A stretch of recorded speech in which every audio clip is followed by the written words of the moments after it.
Bonjour, c'est Robin du podcast de l'externe. Et donc on se retrouve aujourd'hui pour parler d'un épisode de gynécologie sur l'infertilité du couple et la conduite de la première consultation. Voilà, donc c'est l'item numéro 38. Et on commence directement par la définition de la fertilité, de la fécondité et de la fécondabilité d'un couple. Voilà, donc tout autant de termes qu'on va retrouver tout au long du chapitre et qu'il est important de comprendre. Donc la fertilité, qu'est-ce que c'est ? C'est la capacité d'un couple à concevoir. C'est une notion qualitative qui peut être approchée par des indicateurs quantifiables comme le délai nécessaire pour concevoir ou la fécondabilité. On va y venir juste après. La fécondité, c'est donc la capacité à se reproduire, c'est-à-dire l'habilité à concevoir et à donner naissance à un enfant vivant. La fécondité, elle représente donc la réalité, et un couple est dit fécond s'il a eu un enfant, tout simplement. Le taux de fécondité, c'est un paramètre démographique qui est défini par le rapport du nombre de naissances vivantes de l'année. C'est ce rapport sur l'ensemble de la population féminine en âge de procréer. Normalement, c'est le nombre moyen des femmes de 15 à 50 ans sur l'année. Ça, c'était pour la fécondité, qui est donc la capacité à se reproduire. Et la fécondabilité, c'est la probabilité de survenue d'une grossesse au cours d'un mois ou d'un cycle menstruel chez un couple qui n'utilise pas de contraception. Voilà pour ces définitions. Là maintenant, on va voir la définition d'un couple infertile. Donc là, l'infertilité, c'est l'inaptitude biologique à concevoir. C'est une difficulté à procréer qui est définie par l'Organisation mondiale de la santé, donc l'OMS. C'est défini par l'incapacité à obtenir une grossesse clinique après 12 mois ou plus de rapports sexuels non protégés. Et la stérilité, donc c'est un peu différent, ça correspond à une impossibilité totale de concevoir spontanément une grossesse, liée à une obstruction tubaire bilatérale, une insuffisance ovarienne prématurée, une anéjaculation, une azoospermie, etc. Voilà, donc stérilité, impossibilité totale de concevoir. Infertilité, c'est l'inaptitude biologique à concevoir, donc c'est une difficulté à procréer plutôt qu'une impossibilité. Donc là, on va voir un petit peu, d'épidémiologie et on va voir comment la fertilité et la fécondité se placent dans la population générale. Donc la fertilité et les facteurs influençant la fertilité dans la population générale. En France, donc en 2018, en France, il y a un couple sur 4 à 6 qui consulte pour infertilité après 1 an, soit près d'un quart de la population qui est en désir d'enfant, ce qui traduit un vrai problème de santé publique. Voilà. Les facteurs qui vont influencer la fertilité, ça va être chez la femme l'âge, donc ça c'est le premier facteur prédictif de fertilité chez la femme, sachant que les chances de grossesse et de naissance vivante diminuent avec l'âge. Et cette diminution de la fertilité qui est liée à l'âge féminin est secondaire à une altération de la quantité des follicules présents dans les ovaires, en association avec une altération de la qualité des ovocytes. Donc il y a une diminution de la quantité et également une altération de la qualité des ovocytes. Deuxième facteur qui influence l'infertilité chez la femme, c'est le surpoids et surtout l'obésité, et également la consommation de tabac. Chez l'homme, ça va être un peu différent. Donc, il y a l'âge aussi, mais à un moindre degré que l'âge féminin. Il y a de nombreux facteurs ensuite relatifs au mode de vie et à l'environnement, comme la consommation de tabac, la consommation de cannabis, l'exposition à la pollution ou à la chaleur, la pratique d'activité physique et le stress. Donc ça, c'est plusieurs facteurs plutôt relatifs au mode de vie et à l'environnement. Et ensuite, il y a aussi le poids qui est un facteur important, comme chez la femme, car il a été mis en évidence une relation dose-effet entre l'indice de masse corporelle, donc l'IMC, et l'hypofertilité d'origine masculine. Et enfin, donc là on a vu chez la femme et chez l'homme, et il y a aussi le couple en lui-même. Et donc là, les facteurs qui influencent la fertilité, ça va être la fréquence des rapports sexuels, tout simplement. Donc ça, c'était pour la fertilité. Maintenant, pour la fécondité. Donc là, l'indicateur conjoncturel de fécondité, un indicateur synthétique des taux de fécondité par âge en France en 2019, était de 1,87 enfants par femme. Le taux de fécondité, il est influencé par quoi ? Déjà par les facteurs sociaux et comportementaux, comme les politiques natalistes, l'âge de la première grossesse également, le choix des couples, l'utilisation de la contraception, etc. Et enfin, la fécondabilité, donc elle est de 20 à 25% par cycle en moyenne chez un couple qui est âgé de 25 ans environ. Voilà, donc c'est-à-dire qu'à chaque cycle menstruel, eh bien, il y a à peu près un quart de chance de procréer sans contraception, voilà, pour un couple qui est âgé à peu près de 25 ans. Ça fait mal de lire ça parce que moi j'ai déjà dépassé cet âge-là depuis 2 ans, même bientôt 3. Et c'est vrai que là en pédiatrie, et notamment on voit les tout bébés qui viennent de naître, les parents ils sont ultra jeunes et ça fout un petit coup derrière la tête. Voilà, ça nous rappelle qu'on vieillit. Bon allez, stop de faire le boomer, maintenant on continue. Donc les éléments de l'interrogatoire et de l'examen clinique que l'on va rechercher chez la femme. Donc chez un couple infertile, il convient de toujours interroger et examiner les 2 membres du couple. Donc ça va commencer avec l'interrogatoire. Et moi je me fais une petite gorgée de café. Café décaféiné bien sûr. Là il est quoi? Il est 21h36. On va pas se gâcher la nuit pour le plaisir. Alors à l'interrogatoire, on va commencer à rechercher les habitudes de vie. Déjà l'âge, la profession, notamment l'exposition aux perturbateurs endocriniens, surtout pour les agriculteurs, ceux qui travaillent dans l'industrie chimique, les produits de nettoyage, la peinture, la coiffure, etc. On va rechercher la consommation de tabac, et si oui, le nombre de cigarettes par jour, le nombre de paquets année, la consommation d'alcool également, de cannabis et aussi d'autres stupéfiants. On va rechercher les allergies et s'il y a un traitement au quotidien. Après, on va rechercher les antécédents personnels qui peuvent avoir un retentissement sur la fertilité ou sur une future grossesse. Là, ça va être les antécédents de cancer, où donc on va insister sur les modalités de la prise en charge. Est-ce qu'il y a eu une chirurgie? Est-ce qu'il y a eu de la radiothérapie pelvienne ou de la région hypothalamo-hypophysaire? Quel type de chimiothérapie s'il y a eu? Voilà. Après, on va rechercher les pathologies générales ou les maladies systémiques, comme l'épilepsie, le diabète, les maladies auto-immunes, etc. On va rechercher également les troubles des conduites alimentaires, qui peuvent faire diminuer les taux d'hormones et donc la fécondité. On va rechercher les pathologies thyroïdiennes et également des antécédents de traitement au long cours par des agents antimitotiques par exemple. Après les antécédents personnels, on va rechercher les antécédents familiaux. Donc on va rechercher les antécédents de cancer gynécologique. On va rechercher les pathologies thromboemboliques chez les apparentés au premier degré de moins de 50 ans. On va demander l'âge de la ménopause chez la mère et éventuellement chez d'autres membres de la famille. Et on va recueillir le fait qu'il y ait une prise de médicaments par la mère, notamment le Distilbène, pendant la grossesse, qui peut faire des troubles chez le nouveau-né. Et enfin, grande partie de l'interrogatoire, ça va être les antécédents gynécologiques. Donc, ça va commencer par l'histoire reproductive. Donc, on va rechercher la gestité, la parité, donc nombre de grossesses, nombre d'enfants nés s'il y en a eu. En cas de grossesse antérieure, on va préciser le délai nécessaire pour concevoir, le déroulement de la grossesse et son issue, donc comment s'est passé l'accouchement, le mode de prise en charge d'une fausse couche ou d'une grossesse extra-utérine s'il y a eu lieu, la présence de pathologies obstétricales, est-ce qu'il y a eu un diabète gestationnel, une prééclampsie, etc. Le mode d'accouchement, donc là ça va être dans le cadre du suivi de grossesse normale et pathologique. On va rechercher les éventuelles complications du postpartum, est-ce qu'il y a eu une endométrite, etc. Et on va rechercher aussi le partenaire. Est-ce que c'est le partenaire actuel? Est-ce que c'est un partenaire antérieur?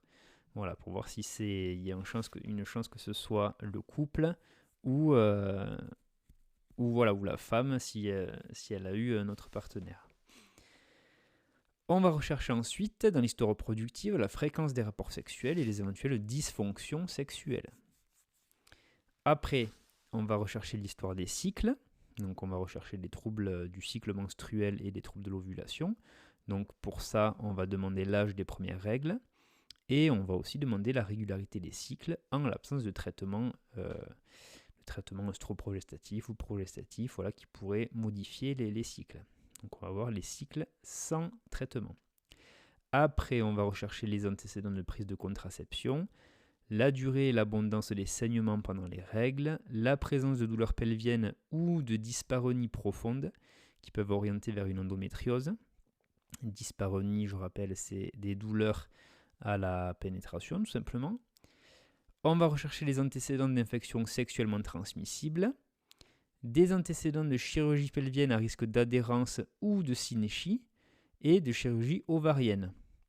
Et enfin, on va faire un petit peu le suivi gynécologique actuel, notamment la date du dernier frottis cervico-vaginal. Voilà pour l'interrogatoire. Maintenant, on va voir un peu l'examen clinique, comment il se déroule. Donc déjà, on va évaluer le morphotype. C'est-à-dire qu'on va rechercher la taille, le poids et calculer l'IMC. On le rappelle, c'est le poids en kilogrammes sur la taille en mètres carrés. Voilà, donc 25 kg par mètre carré par exemple. Et on va mesurer le tour de taille chez les femmes en surpoids ou obèses, dont la norme est fixée à moins de 80 cm chez les femmes européennes. Voilà, au-delà de cette mesure de 80 cm, on va parler d'obésité androïde notamment, qui est un facteur de risque cardiovasculaire. On va rechercher ensuite les signes cliniques d'hyperandrogénie, essentiellement quand on a des troubles du cycle menstruel. Donc là, ça peut être l'acné, on va évaluer son degré et sa sévérité. Ça peut être aussi l'hirsutisme, donc là c'est le fait d'avoir des poils. Et donc là, on peut évaluer le degré et la sévérité de l'hirsutisme par le score de Ferryman et Galway. Voilà pour les signes d'hyperandrogénie. Après, on va rechercher les signes cliniques d'hypoœstrogénie pour le coup. Donc au lieu d'avoir plus d'hormones masculines, ça sera la diminution des hormones féminines. Et donc là, ça peut être des signes en faveur d'une insuffisance ovarienne prématurée. Là, ça peut être les bouffées de chaleur ou les bouffées vasomotrices, et également les sécheresses vaginales et cutanées. Après, on va rechercher un écoulement mamelonnaire, une galactorée, et on va faire l'examen gynécologique pour finir, à la recherche de malformations génitales. On va regarder s'il y a des signes directs ou indirects d'endométriose. Ça peut être des nodules bleutés sur les parois vaginales ou sur le col. Ça peut être également une douleur au toucher vaginal. Et enfin, on va réaliser un frottis de dépistage cervico-utérin ou un test HPV avec plus ou moins une cytologie réflexe selon l'âge de la patiente et en fonction de l'ancienneté du dernier examen qui est réalisé. Voilà pour l'examen chez la femme. Maintenant, on va voir un petit peu les éléments de l'interrogatoire et de l'examen clinique chez l'homme. Il y a aussi pas mal d'éléments, donc voilà, ça ne va pas être les mêmes forcément. L'interrogatoire, on va rechercher les habitudes de vie. Bon là, ça ressemble un peu à l'interrogatoire de la femme. On va rechercher l'âge, la profession et les facteurs de risque professionnels. L'exposition à la chaleur particulièrement. Donc ça va être notamment les boulangers, les cuisiniers, les pizzaiolos, ceux qui travaillent aussi dans la sidérurgie ou métallurgie, et ceux qui sont en position assise prolongée comme les chauffeurs routiers. Voilà, qui ont les testicules au chaud. Voilà, parce que ça diminue la production de spermatozoïdes. Ensuite, on va rechercher l'exposition aux perturbateurs endocriniens, comme pour les femmes, donc ceux qui travaillent dans l'agriculture, l'industrie chimique, les produits de nettoyage, la peinture, la coiffure, etc. La consommation de tabac, la consommation d'alcool, de cannabis, d'autres stupéfiants, les allergies, les traitements au long cours. On va rechercher aussi l'utilisation de stéroïdes anabolisants pour ceux qui sont très musclés, ou pas d'ailleurs, mais voilà, ceux qui peuvent se piquer pour faire du culturisme ou augmenter un peu les performances. Donc chez les sportifs, on va rechercher cette utilisation. L'exposition aussi à des facteurs délétères pour la spermatogénèse ou les spermatozoïdes. Donc là, c'est la chaleur déjà, et l'exposition aux perturbateurs endocriniens. Donc la chaleur, on va rechercher la présence et l'utilisation fréquente de bains chauds, de sauna, de hammam, de sous-vêtements serrés, etc. Et pour les perturbateurs endocriniens, ça va être notamment l'exposition aux pesticides et aux solvants. Après, on va rechercher les antécédents personnels. Mais avant ça, petite gorgée de café. Alors, les antécédents personnels, déjà, ça va être ceux de cancer. Donc là, on va insister sur les modalités de la prise en charge. Chirurgie, radiothérapie pelvienne ou de la région hypothalamo-hypophysaire, type de chimiothérapie, etc. Après, on va rechercher des pathologies de système, notamment le diabète et l'obésité. L'obésité, on aura déjà pu le remarquer lors de l'inspection. Après, on va rechercher des maladies génétiques, que ce soit chromosomiques, la mucoviscidose, etc. Et aussi les affections respiratoires et ORL. On va rechercher les antécédents de chirurgie antérieure, et notamment l'antécédent de chirurgie inguinale. Voilà, c'est la zone qui peut léser un petit peu les cordons spermatiques. Et on va rechercher les traitements antérieurs au long cours, mais ça on l'a déjà dit. Ensuite, les antécédents urologiques, génitaux et andrologiques. Ça, il faut les rechercher particulièrement et spécifiquement. Ça va être notamment les pathologies de l'enfance et l'histoire du développement. Est-ce qu'il y avait une cryptorchidie, d'autres anomalies de migration des testicules, des désordres de la différenciation sexuelle, etc. On va rechercher les antécédents de chirurgie inguinoscrotale, donc la cryptorchidie, l'orchidopexie. Orchidopexie, c'est quoi ? C'est quand on va fixer le testicule dans la bourse lorsqu'on a notamment des testicules ascenseurs. On va rechercher les antécédents urologiques. Donc là, une torsion du cordon spermatique, des traumatismes avec notamment l'hématome scrotal. Ça, je crois qu'on en a parlé un petit peu dans le chapitre sur les pathologies génitoscrotales de l'homme. Après, on va rechercher les infections urogénitales. Donc, est-ce qu'il y a eu déjà des orchies épididymite dans un contexte d'IST ? Une orchite ourlienne, donc liée aux oreillons, inflammation des testicules liée aux oreillons. Une urétrite, une prostatite, des infections urinaires, une tuberculose génitale, etc. On va rechercher la présence de douleurs au niveau de l'appareil urogénital, des douleurs scrotales aussi. Et après, on va rechercher un petit peu les dysfonctions sexuelles qu'il pourrait y avoir. Des troubles de la libido, troubles de l'érection, de l'éjaculation, etc. Et enfin, on va rechercher les signes fonctionnels d'hypogonadisme. Donc là, c'est ce qui traduit une carence en testostérone, en fait, tout simplement. Et donc, ça peut être la baisse de la libido, justement, la dysfonction érectile, avec la perte notamment des érections matinales. Ça peut être une asthénie physique et psychique, un syndrome anxio-dépressif, des bouffées vasomotrices, etc., etc. Et on va rechercher ensuite les antécédents familiaux pour finir l'interrogatoire, où on va faire une enquête familiale avec la constitution éventuellement de l'arbre généalogique. On va rechercher une hypofertilité chez les apparentés. Donc, est-ce qu'il y a eu des recours à des traitements de l'infertilité chez les parents notamment ? Et on va rechercher des pathologies génétiques familiales, notamment la mucoviscidose, les malformations infantiles avec des handicaps et une mortalité périnatale si jamais. Voilà pour l'interrogatoire de l'homme. Ensuite, l'examen clinique. Donc là, ça va aller un peu plus vite que chez la femme. On va faire déjà un examen général, donc avec l'évaluation du morphotype, taille, poids, IMC, l'évaluation des caractères sexuels secondaires, la pilosité, la distribution des graisses. Et on va faire aussi un examen mammaire à la recherche d'une gynécomastie. Et ensuite, on va passer à l'examen génital. Donc là, c'est incontournable si on a un point d'appel à l'interrogatoire ou des anomalies des paramètres du sperme sur le spermogramme, mais ça, on va y venir. Alors, on va faire un examen bilatéral et comparatif des testicules, de l'épididyme, enfin des épididymes et des canaux déférents. On va apprécier le volume testiculaire. On va rechercher un nodule testiculaire ou une déformation testiculaire. La présence de dilatation, éventuellement des épididymes. La présence ou l'absence des canaux déférents.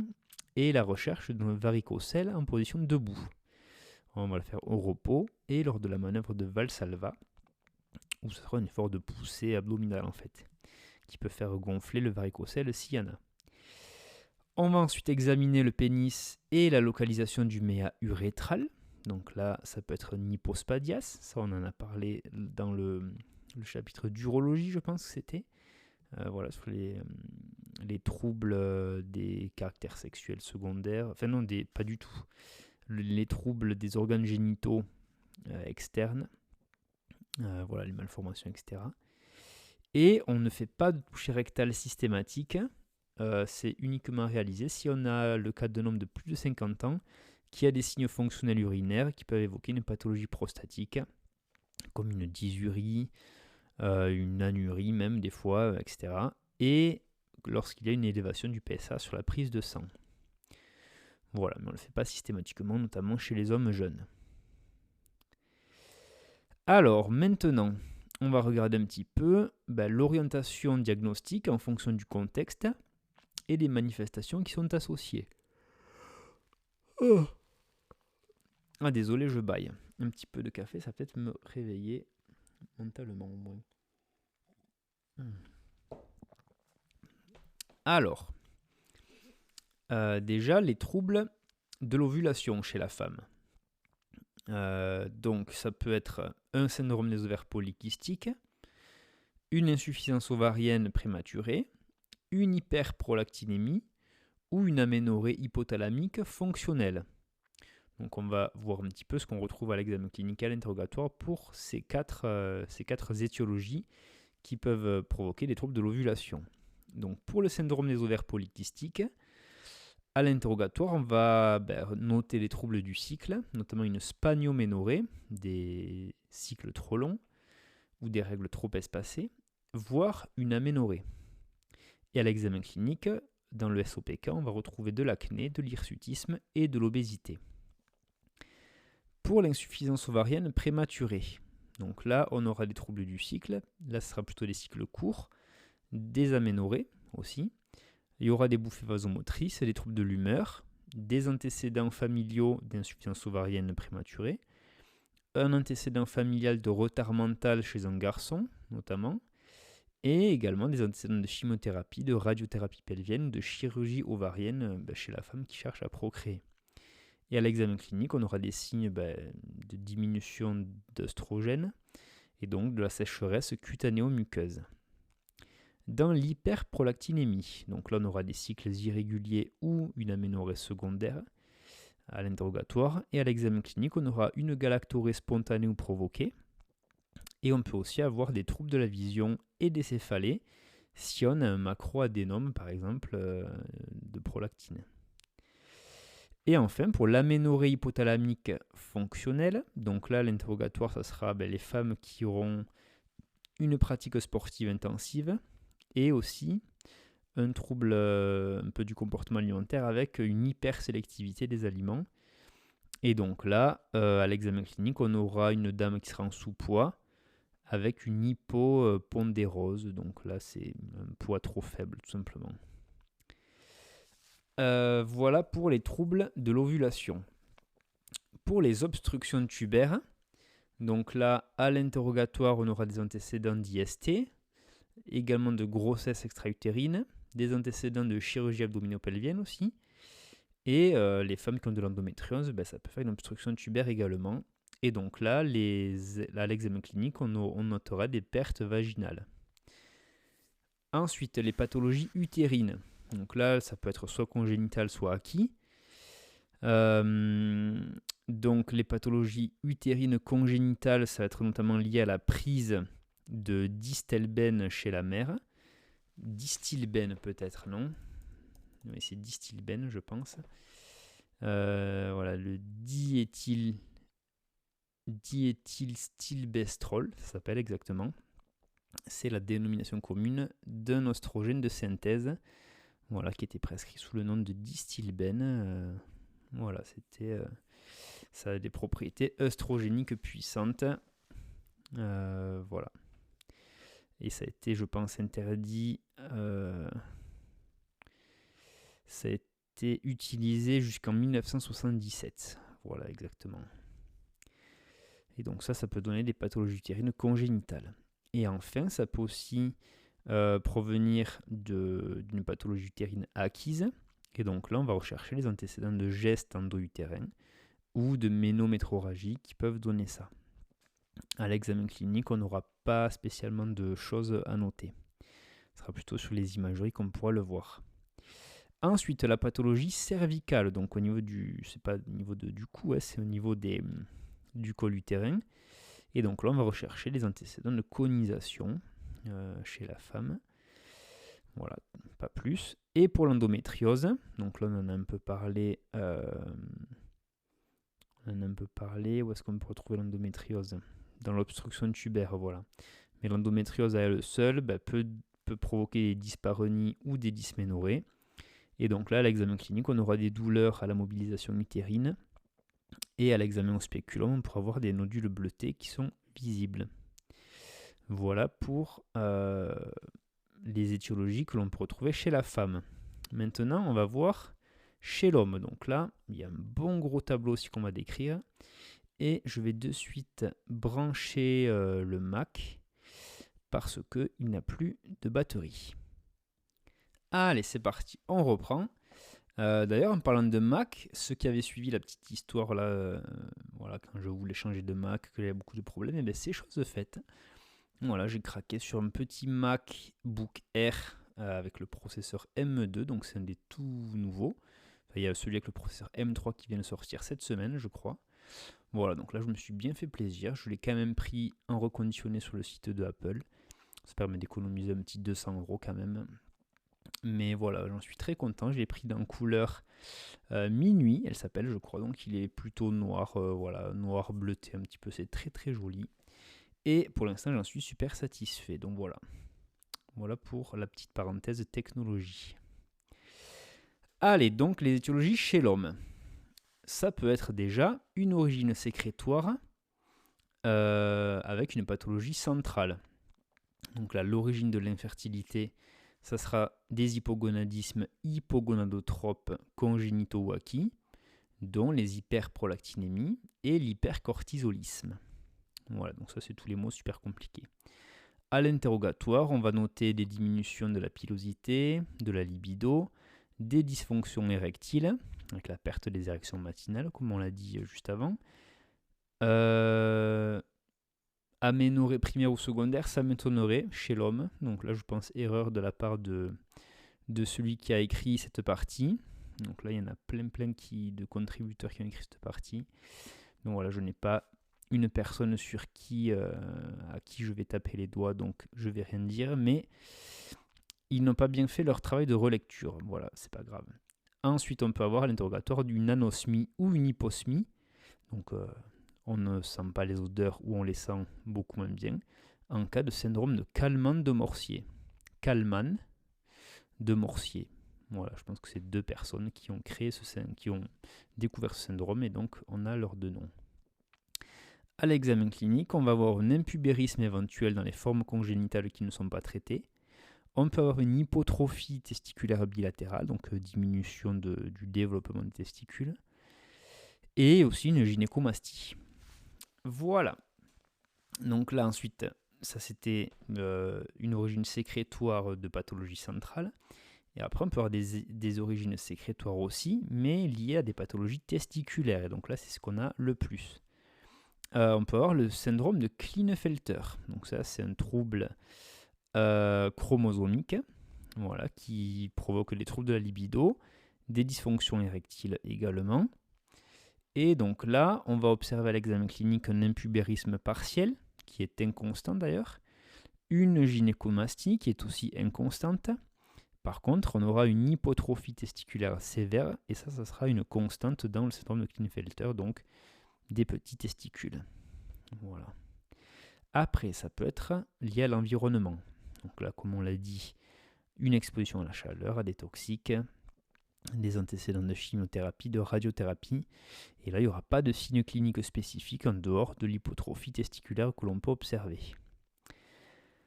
Après, on peut avoir une origine sécrétoire liée à la pathologie testiculaire du varicocèle. Donc là, ça pourrait être à l'interrogatoire, on va noter douleur scrotale intermittente. Et à l'examen clinique, on aura une dilatation du plexus veineux pampiniforme, ça c'est mignon comme petit nom, en position debout au repos et ou lors de la manœuvre de Valsalva, et notamment du côté gauche. Voilà, donc c'est là où on l'observera le plus. Et enfin, pathologie testiculaire iatrogène, ça peut être certains traitements de l'alopécie et également de l'adénome de la prostate. Voilà, donc on va rechercher ceci à l'interrogatoire chez les hommes qui n'arrivent pas à bien procréer. Voilà, qui ont des problèmes d'infertilité. Ensuite, donc là on a vu les origines sécrétoires et maintenant il y a les origines excrétoires. Et donc là c'est sécrétoire, c'était lié à la sécrétion de spermatozoïdes par les testicules. Excrétoire, ça va être l'excrétion, donc le cheminement, on va dire, des spermatozoïdes jusqu'à la sortie du méa. Et donc là, ça va toucher notamment les canaux déférents. Donc là, justement, première étiologie, ça va être l'absence bilatérale ou unilatérale des canaux déférents de manière congénitale. Ça peut être d'origine génétique par une mutation, notamment du gène CFTR, ou d'autres étiologies congénitales également. Et donc là, on va rechercher à l'interrogatoire tous les antécédents de pathologies chromosomiques, des antécédents personnels de bronchopathie chronique, qui pourraient traduire la mucoviscidose par exemple, ou alors des problèmes des villosités un petit peu qui permettent de faire progresser les spermatozoïdes.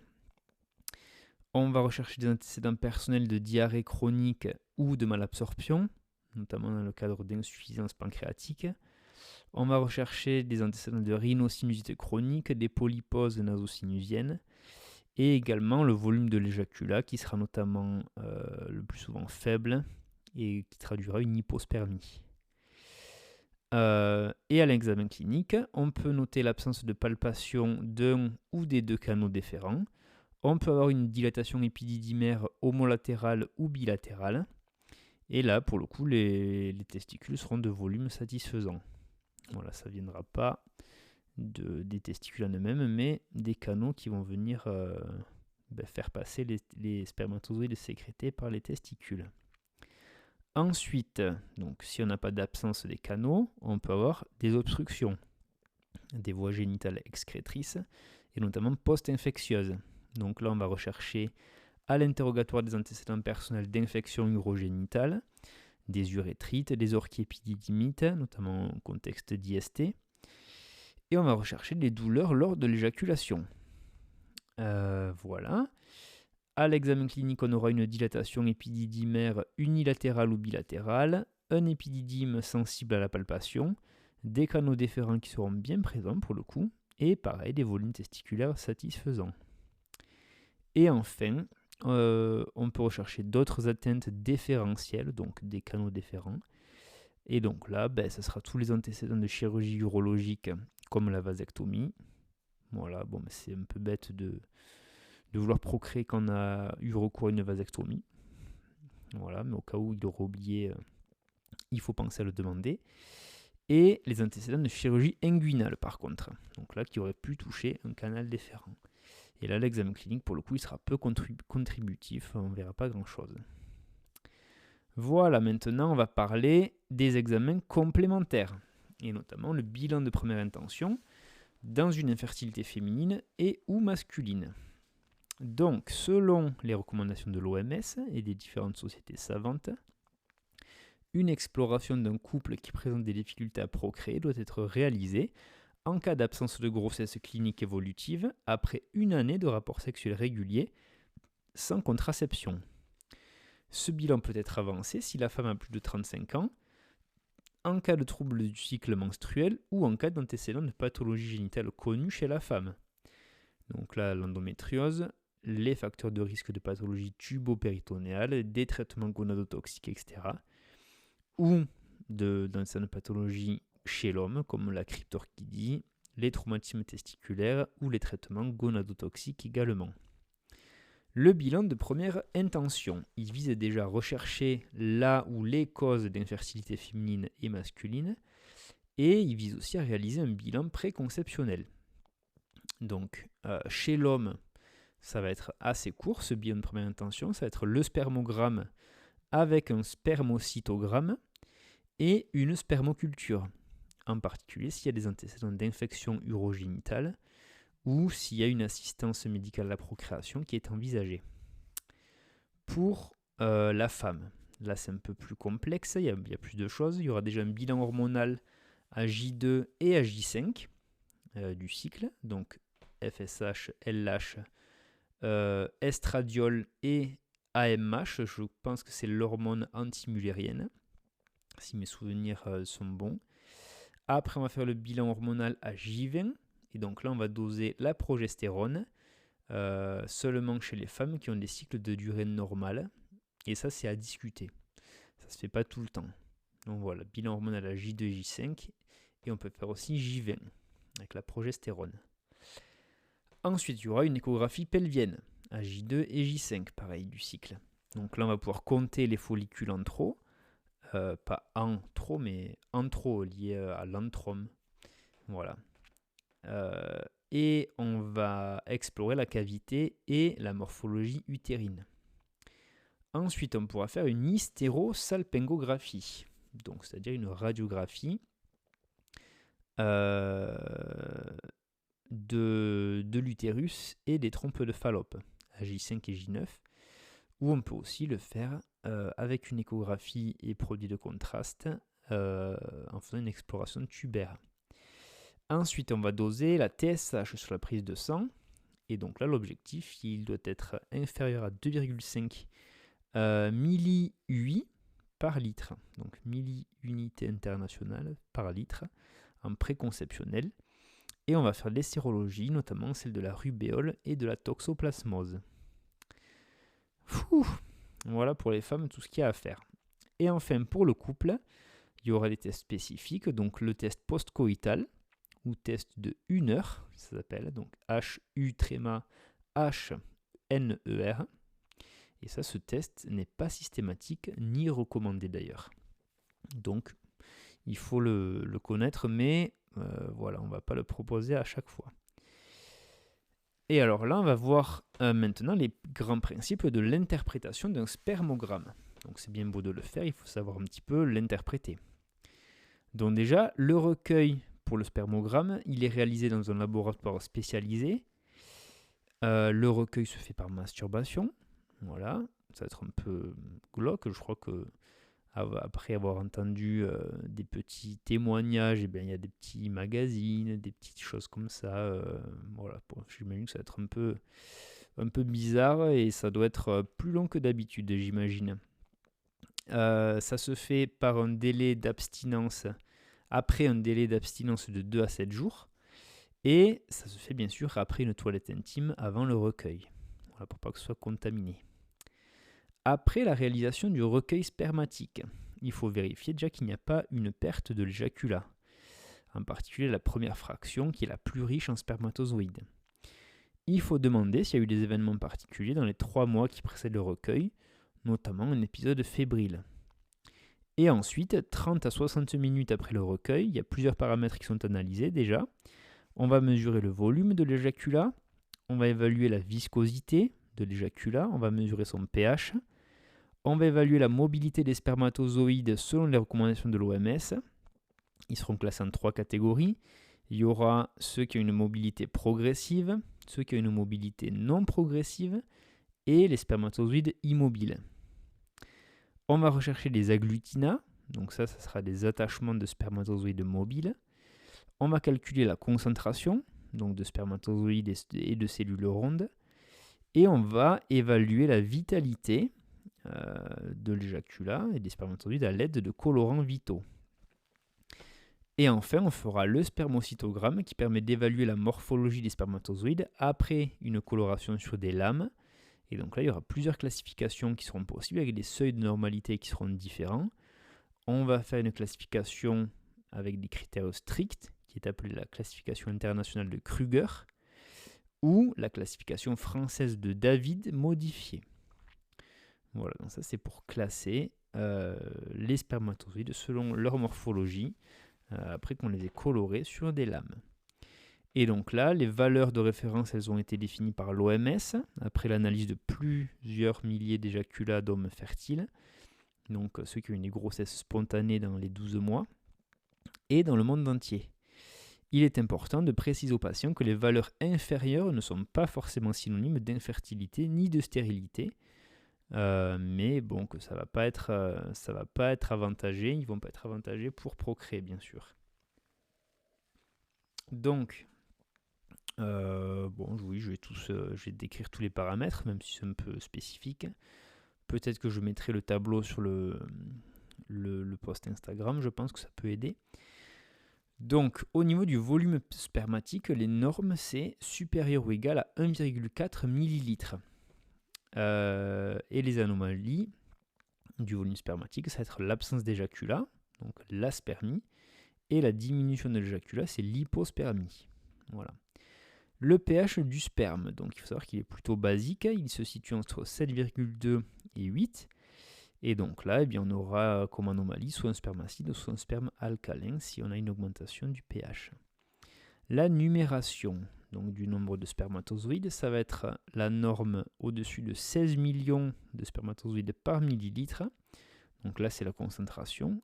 Et on a aussi la numération, on va dire, brute. Donc là, ça sera plus de 39 millions de spermatozoïdes par éjaculat. Voilà. Donc, c'est bizarre parce que ça représente plus de 2 fois la concentration. Donc, ça voudrait dire qu'il y a plus de 2 ml par éjaculat, alors que nous, on a vu que c'était supérieur ou égal à 1,4 ml. Bon, bref. Retenez 60 millions par millilitre ou 39 millions par éjaculat. Une diminution de cette numération, ça va être une oligozoospermie. Et l'absence de spermatozoïdes, ça va être une azospermie. Voilà. Ensuite, on va évaluer comme paramètre la mobilité à 1 heure. Donc la mobilité totale, ça va être les spermatozoïdes qui ont une mobilité progressive et non progressive. Donc là, elle doit être supérieure à 42% au bout d'1 heure. Et pour les spermatozoïdes qui ont une mobilité progressive, juste la progressive, donc pas la totale, la progressive, c'est plus de 30% à 1 heure. Et les anomalies, ça va être la diminution de la mobilité, ce sera l'asténozoospermie. Donc ce sera des spermatozoïdes un peu asténiques, voilà. Ça peut être un petit mot mnémotechnique, un peu fatigué.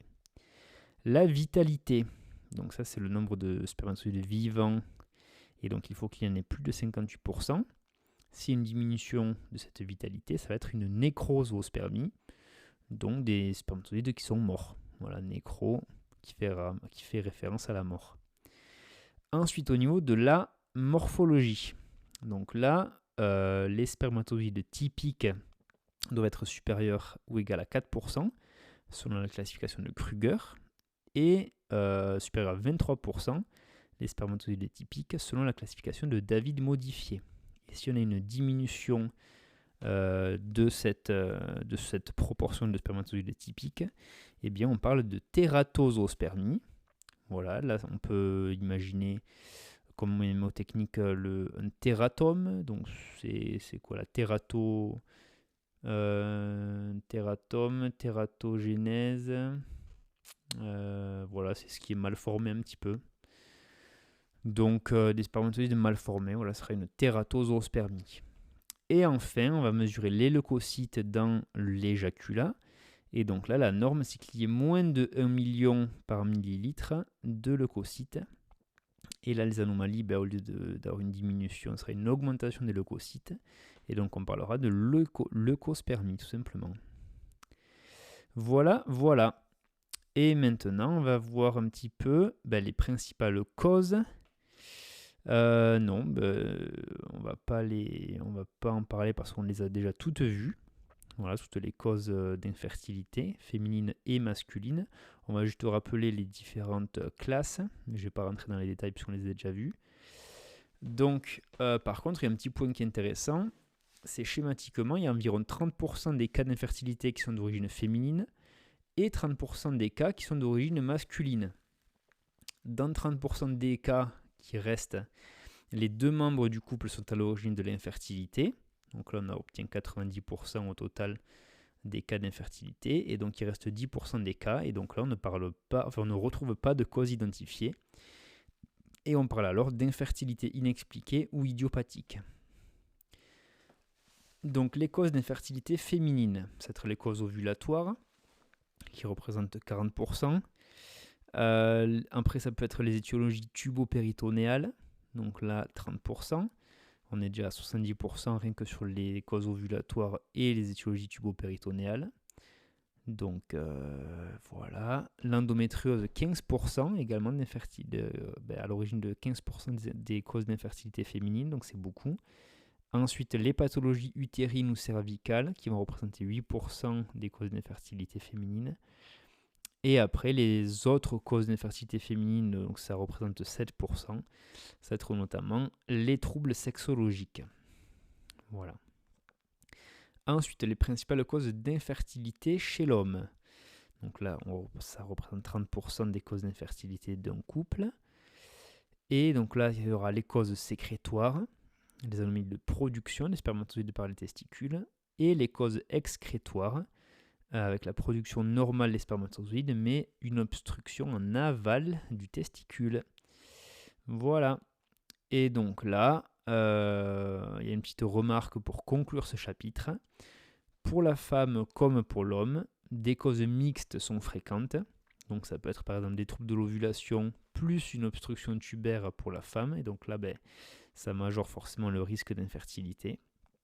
Et pour l'homme, ça peut être par exemple une agénésie unilatérale du canal déférent droit avec par exemple un varicocèle gauche. Et donc là, pareil, ça va augmenter les chances d'avoir, la malchance d'avoir une infertilité masculine.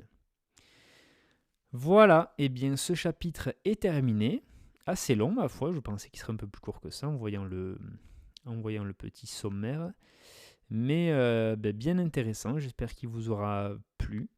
Qu'il vous en aura appris plus sur les troubles de la fertilité d'un couple et les moyens un petit peu de le dépister et de le prendre en charge. On ne l'a pas trop vu parce que justement ça va être avec tout ce qui est assistance médicale à la procréation et ça fera l'objet d'un nouvel épisode qui devrait peut-être survenir bientôt. Je crois qu'il y a à peu près 8 ou 9 matières, j'en fais 3 par semaine, donc d'ici 3 semaines, 1 mois, je pense qu'on sortira le prochain épisode de Gynéco qui portera sur l'assistance médicale à la procréation. Voilà, sur ce, je vous souhaite à tous une bonne fin de semaine, passez à tous un bon week-end, profitez bien, et puis nous on se retrouve lundi pour le prochain épisode. Allez, ciao ciao.